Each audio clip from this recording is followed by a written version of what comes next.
Imagine waking up in the middle of the night to a sound you cannot name, a smell you cannot place. Your children are beside you. The air is wrong, and before you understand what is happening, before you can even reach for their hands, the world outside your window has already become something unrecognizable. That is how it happened for thousands in Bhopal, India, on the night of December 2nd, 1984, and for hundreds of thousands more along the Indian Ocean coastline on the morning after Christmas, 2004. And for families in Rwanda who went to bed as neighbors and woke the next morning as something they never chose to be, enemies. This is not just history. These are human lives, interrupted, erased, remembered. If stories like these matter to you, subscribe to this channel, because the greatest tragedy of all would be forgetting.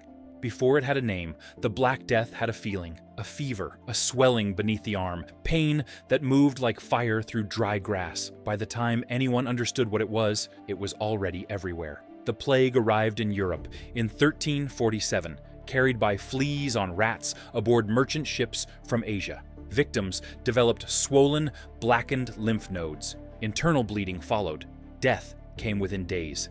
There was no treatment. Between 75 and 200 million people died, up to 60% of Europe's entire population. Entire villages ceased to exist, not abandoned, but emptied by death. The feudal system fractured. The plague broke not just bodies, but the architecture of a civilization.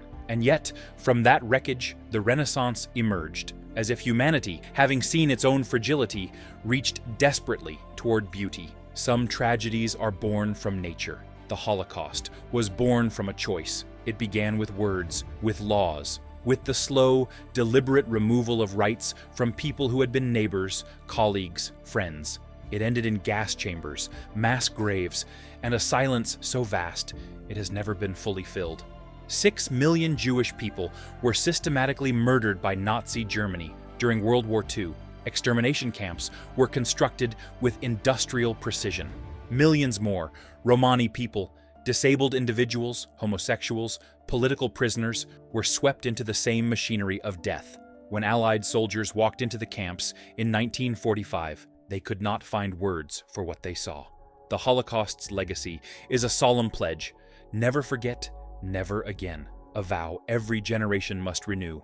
The plant in Bhopal had been struggling for years. Safety systems were malfunctioning. Others had been deliberately shut down to cut costs. The warnings existed. Nobody listened. On the night of December 2nd, 1984, 40 tons of methyl isocyanate gas released into the air above a sleeping city. The toxic cloud moved silently through streets, into homes, into lungs. People woke unable to breathe, unable to see. More than 3,000 were dead within days. The toll climbed to 15 to 20,000. 500,000 were left with permanent injuries. And then there were the children born afterward, who never breathed that night's air but carry its consequences in their blood. The company faced limited accountability. The site was never properly cleaned. Bhopal is what happens when corporate profit is placed above human life. It took 100 days, that is all. In 100 days in 1994, approximately 800,000 people were killed in Rwanda. Most of them were Tutsi. Most of their killers were their neighbors.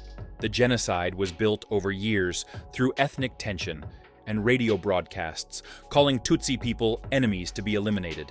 The language of dehumanization was in the air long before the machetes appeared. Churches became sites of massacre. UN peacekeepers were present but constrained. The world deliberated while the killing continued. Rwanda's recovery today is real, but the genocide remains a permanent warning. Propaganda kills, inaction enables, and a society can destroy itself when hatred is given a megaphone. They called the Titanic unsinkable. That confidence is the most important thing to understand about what happened next. On the night of April 14th, 1912, the largest ocean liner ever built struck an iceberg in the North Atlantic. Within hours, it was gone, along with more than 1,500 lives. There were not enough lifeboats. Survival became a matter of class. Wealthy passengers were guided to the upper decks. Third-class passengers, many locked behind barriers, were left to find their own way. Many never did. The band played until the end. Strip away the romance, and what remains is 1,500 people in freezing water, calling for help that arrived too late. The sky above Hiroshima was clear on August 6, 1945. People were walking to work. Children were heading to school. Then the sky turned white. The atomic bomb detonated with a force no one alive had ever witnessed. Everything within a mile was obliterated. 3 days later, Nagasaki. Together, an estimated 200,000 people were killed. Survivors, known as hibakusha, carried the weight of those moments for the rest of their lives. The bombings ended World War II. They also introduced a new kind of fear, the knowledge that humanity now possessed the means to destroy itself entirely. The nuclear age began not with a test in a desert, but with 2 cities full of people. No single ship, no single day, no single moment the world could point to and say, this is where it broke. The transatlantic slave trade lasted 3 centuries.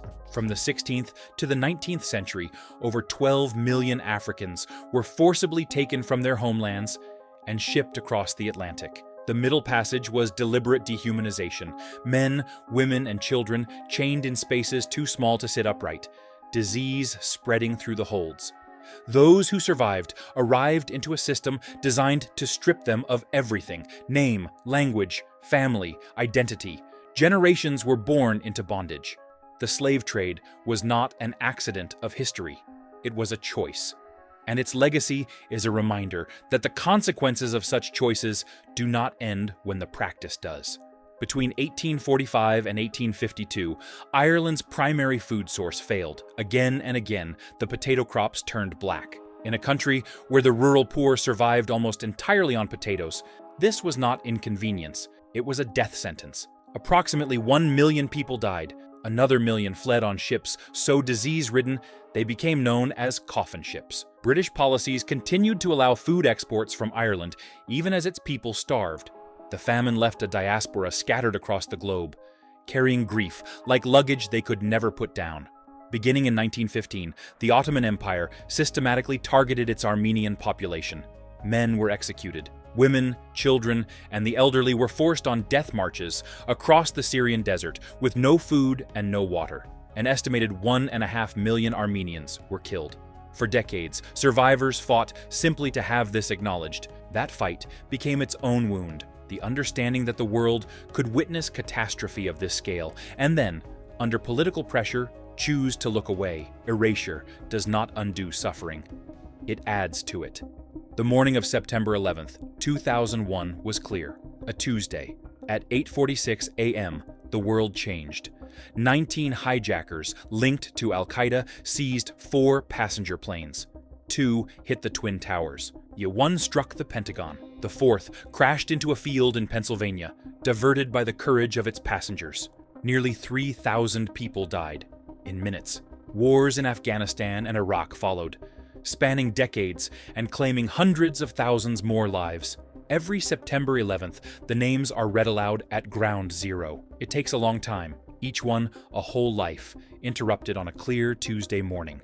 The day after Christmas, 2004. Beaches across the Indian Ocean basin were just waking up.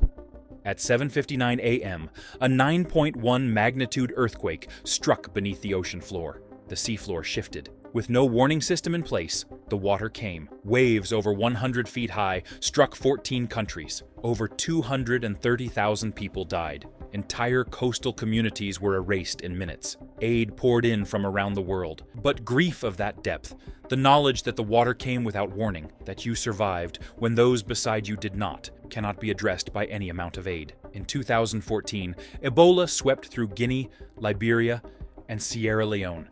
Communities already weakened by conflict and poverty. The epidemic killed more than 11,000 and infected over 28,000. The deadliest Ebola outbreak ever recorded. Healthcare workers began dying themselves. The system meant to contain the outbreak consumed by it. The epidemic was eventually controlled, but what it exposed remained. When disease arrives, the world's most vulnerable bear the first and heaviest cost. The earthquake struck Nepal on April 25, 2015, on a Saturday afternoon when Kathmandu's streets were full. Temples that had stood for centuries collapsed in seconds. Nearly 9,000 people died. Irreplaceable heritage. The physical memory of a people was gone in 90 seconds.